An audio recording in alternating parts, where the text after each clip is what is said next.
जय सिया राम। तो कल तक हमने अपनी प्यारी कथा रची श्री सीता राम जी को श्रवण कराया कि किस तरह ठाकुर भजीटा का स्वरूप धारण करके आए, एक कहार का, और सब भक्तों की सेवा की, चरण दबाए। लेकिन इस घटना से कईयों के मन में एक शंका जग जाती है। वे कह सकते हैं कि भगवान होकर वे भक्तों के चरण क्यों दबाएंगे? ये क्या संभव है? ठाकुर जी तो सत्य संकल्प है, वे चाह ले बस तो सब भक्तों की थकान, उनका कष्ट वैसे ही दूर हो जाएगा। चलो, ज्यादा प्रेम आए तो स्पर्श कर दे। ठाकुर जी यदि सर पे हाथ भी धर दे तो सारा कष्ट छूमंतर हो जाएगा। कृपा भरी दृष्टि से मात्र देख भर ले तो सारी थकावट मिट जाएगी। उन्हें चरण दबाने की क्या आवश्यकता थी? परंतु हमारे ठाकुर जी हैं ही ऐसे। ठाकुर जी अपने भक्तों से अतिशय प्रेम करते हैं।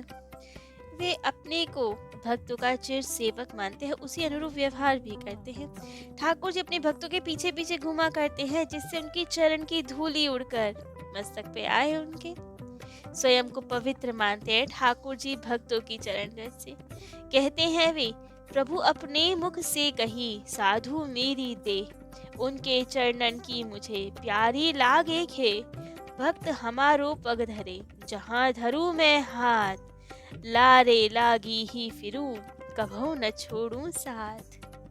तो चरण दबाना तो सेवा ही क्या है? ऐसी कौन सी सेवा है जो ठाकुर जी अपने भक्तों के लिए ना कर सके, जिसे करने में उन्हें संकोच हो? वे तो अपने भक्त के लिए सब कर सकते हैं। परंतु अब जब सरस माधुरी शरण जी को ये पता चल गया कि भजीटा स्वयं ठाकुर जी थे, कुंज बिहारी थे, छद्म वेश में आए दर्शन दे गए, तब तो उनकी प्रत्यक्ष दर्शन की लालसा और तीव्र हो गई। अब उनके प्राण विरह अग्नि में छटपटाने लगे। अब तो वे बहुत विलाप करने लगे कि धोखा दे गए, आप तो छद्म वेश में दर्शन दे गए, सेवा कर गए, प्रत्यक्ष दर्शन चाहिए थे अब उन्हें।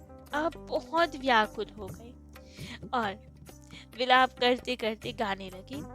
मोहे कैसे बिसारे बिहारी पिया, निश दिन बाट निहारू तुम्हारी, बिन देखे अकुलात जिया, बिरहा वियोग रोग मोहि लाग्यो, अजहु न आ निज दर्श दिया, करुणा सागर जगत उजागर, क्यों कर की ना कठिन हिया, छवि दिखला के छीन लिया मन, सरस माधुरी सितम किया।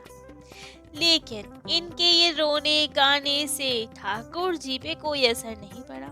एक ना सुनी ठाकुर जी ने उनकी कठोरता, उनका सितम। अब तो सरस माधुरी शरण जी से बर्दाश्त नहीं हुआ, सहन नहीं कर पा रहे थे। तो तब उन्होंने परम दयालु, परम करुणामयी राधा रानी को पुकारना आरंभ किया। उन्होंने राधा रानी के लिए गाया, परम दयाल स्वामिनी मोरी, श्री विषभान भवन कुलभूषण, कीर्ति कुवरी शरण में तोरी, अहो लड़ेती दया दृष्टि कर, नेक चितो कर ना कर कोरी, गुण निधान प्यारी प्रीतम की, परम प्रवीण तऊ अति भोरी, रहूं हुजूर रावरी, निश दिन सेवा करो निकुंजन ठोरी, हुल से गाऊं गुण तेरे, निरखु जुगल भावती जोरी, रूप रसामृत पाए मगन में, छकी रहूं रंग रस में बोरी, दुलराऊं दिन दुल्ह दुल्हन, जीवन प्राण किशोरी किशोरी,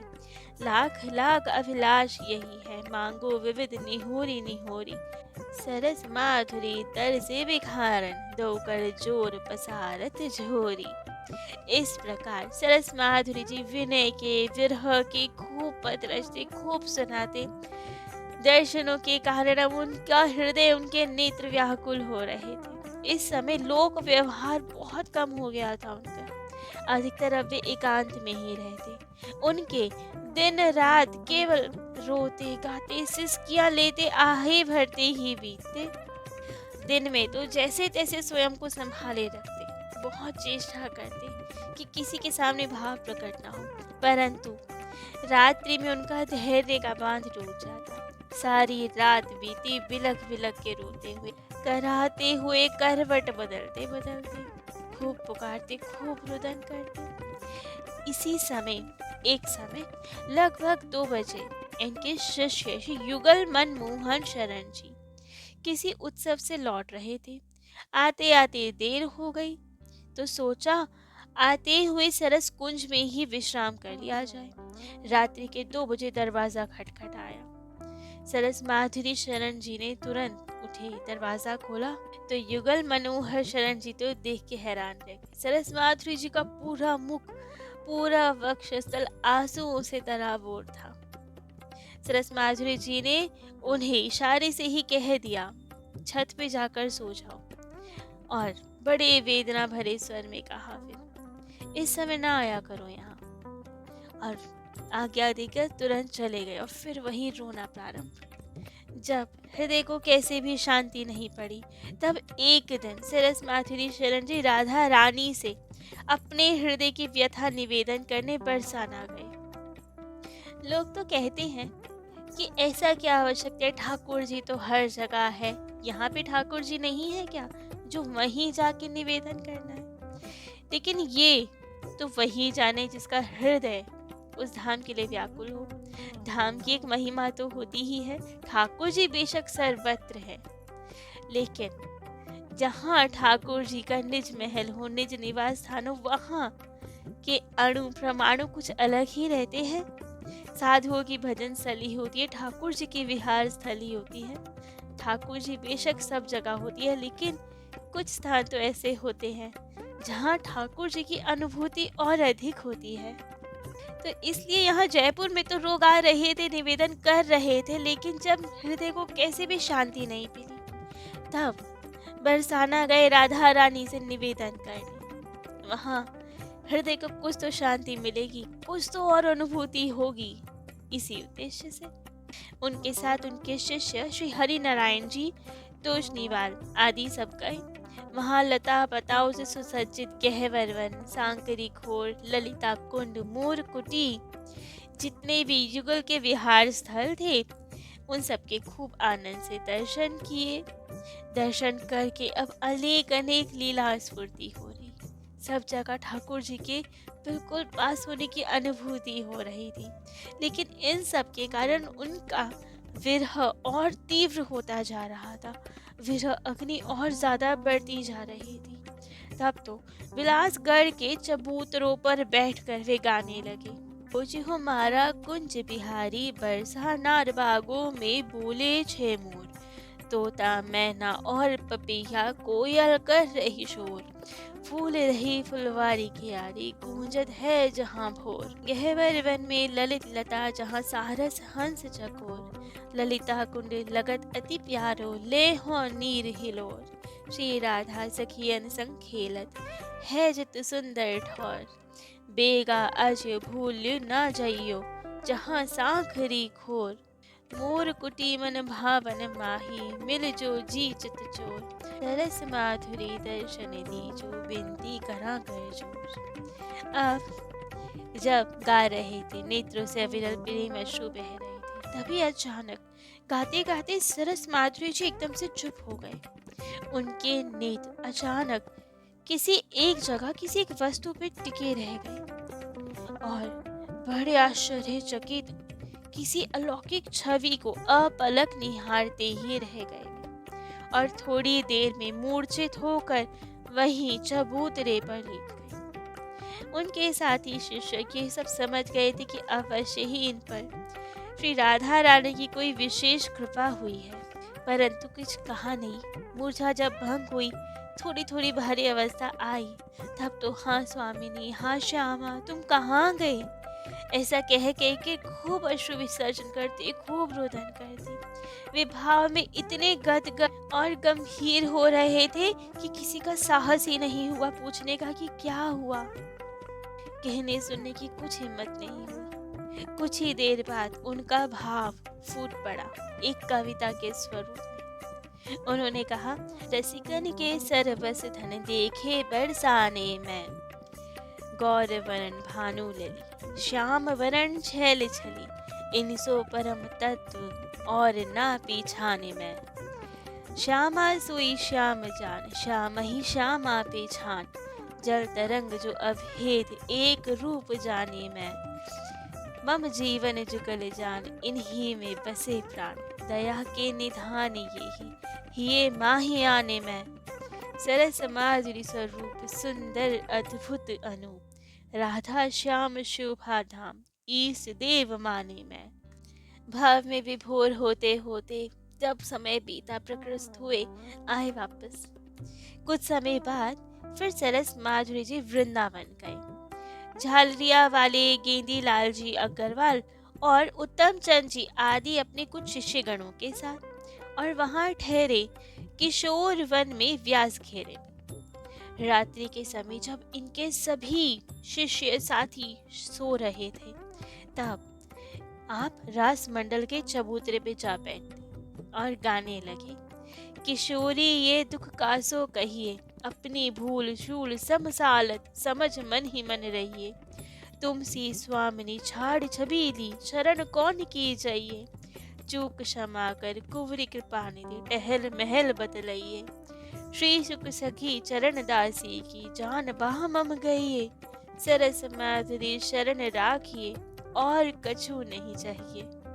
ये गाते गाते विह्वल हो गए, कंठ अवरुद्ध हो गया। थोड़ी देर बाद फिर गाया उन्होंने। किशोरी राधे कब मोही कुंज बुलावोगी, निज वृंदावन रंग महल में अभिचल बास बसावोगी। सेवा फूल श्रृंगार सलोनी, मेरे हाथ करवावोगी। अतर सुगंध अंग अलकन में, मोकर कबे लगवावोगी। सामा मधुर करु मैं अर्पण, हित सो भोग लगावोगी। श्री यमुनोदक शीतल सुंदर, पी प्यारी हर्षावोगी। रचि रचि तो सरस रस बीरी, प्रेम प्रीत कर पावोगी। ले दर्पण सन्मुख हो ठाड़ी, शोभा लख सरसावोगी। बीन बजाऊं तुम्हें रिझाऊं, मोह संग श्यामा गावोगी। रास विलास रमत प्रीतम संग, मुहि कभय दर्शावोगी। चापू चरण कमल हृदय धर, यह अभिलाष पुरावोगी। रीझ रंगीली शीश हाथ धर, कृपा कर अपनावोगी। श्री सुख सखी चरण दासी सो, हित कर हस बतरावोगी। बलि देवी संग सरस माधुरी, निज छवि छकन छकावोगी।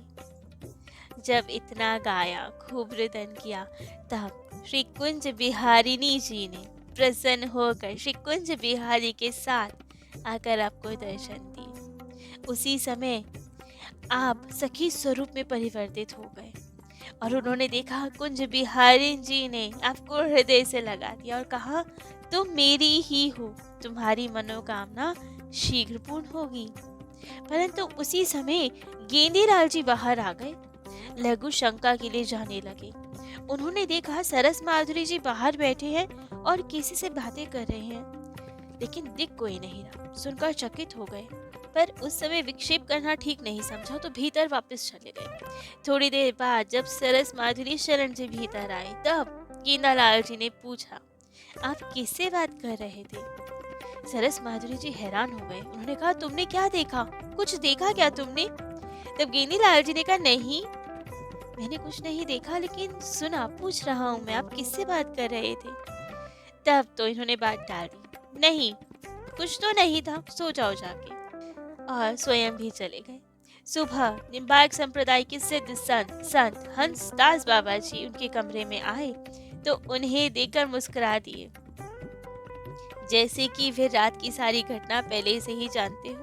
तो उन्हें इस तरह मुस्कुराते देख सरस माधुरी शरण जी के भी मुख पर मुस्कान आ गई और वे गाने लगे। श्री श्यामा स्वामिनी रंग भीनी, परम कृपाल कृपा करी मूर्ति, निज मन में निश्चय कर लीनी। प्राणनाथ के साथ सैन में, ता छवि की झाकी मुहि दीनी। अंतर खोल निरंतर भेटी, निज दासी लख करुणा कीनी। भई प्रतीत प्रीति कर प्यारी, अपनाई दे सेवा जीनी। सरस माधुरी रस निधि राधे, तन मन भव बाधा हर लीनी। इसके बाद एक बार और युगल सरकार ने शुक अली जी और चरण दासी जी के साथ श्री सरस माधुरी जी के निवास स्थान सरस कुंज में पधार कर उन्हें प्रत्यक्ष दर्शन दिए, जिसका वर्णन सरस माधुरी शरण जी ने अपने पद में किया है। वे लिखते हैं, युगल बिहारी प्राण हमारे, संग लिए शुक चरण अली को मेरे धाम पधारे। अनसन भुज दीने रंग भीने, युगवर चंद उचारे। जिनकी सहज माधुरी छवि पर रति अनंग बहु पारे। आनंद सो उठ करी आरती, दूधन पाए पखारे। मधुर भोग ले धरो प्रीति सोधन, निज भाग बिचारे। नवल किशोर किशोरी गोरी, मैं निज नैन निहारे। छवि हूँ छवि लखी वर्णन सके नाही, शेष शारदा हारे। बसो सदा हिय सरस कुंज में, मोह अखियन ते तारे। सरस माधुरी जिय की जीवन, करूँ न पर न्यारे। अब तो श्री किशोरी जी की कृपा से सरस माधुरी जी को नित्य वृंदावन के रस निकुंज में उनकी सहचरी स्वरूप में नित्य निवास का अनुभव होने लगा। उन्हें अब प्रिया प्रियतम श्री राधा माधव के नित्य नए नए रूपों में दर्शन होने लगे। उन्होंने कई बार उन्हें जिस प्रकार एक दूसरे के प्रेम में उलझे वे राधा माधव को देखा, उसका वर्णन अपनी भाषा में भी किया। वे लिखते हैं, उलझे दंपति सुलझत नाही, परम प्रेम की उलझन उलझे, सुलझे ना जानत उलझत जाही। श्री राधे मोहन बन बैठी, मोहन राधे है दर साही। ललित लतन तर रंगे नेह रंग, रति में लखी छवि सकुचाही। नैनन सो नैना रहे मिलके, प्राण प्रगे तो प्राणन माही। अधर अधर मिल पिबत अधर रस, हिल मिल हिये लगे के हर्षाही। एक प्राण तन मन हवे एक ही, जल तरंगवत रूप लखाही। सरस माधुरी सिंधु जुगल कर, सखी गण मीन मगन अवगाही। अब श्री सरस माधुरी जी को समय समय पर प्रिया प्रियतम की जैसी अलग अलग झांकियों के दर्शन होते, वे पदों में उनका वर्णन करते जाते, जो कि उन्होंने सरस सागर ग्रंथ में संकलित किया है।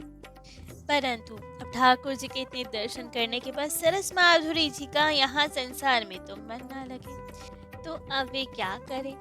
बार बार अब राधा रानी से प्रार्थना करें कि अब हमें बुला लो, अब यहाँ मन ना लगे। तो सरस माधुरी शरण जी कैसे इस धरा धाम को छोड़कर दिव्य धाम को जाते हैं, कब श्री राधा रानी उनकी ये वाली पुकार सुनती, ये सब हम अपने प्यारे कथा रसिक श्री सीताराम जी को कल श्रवण कराएंगे। आज के लिए इतना ही। जय जय श्री सीताराम।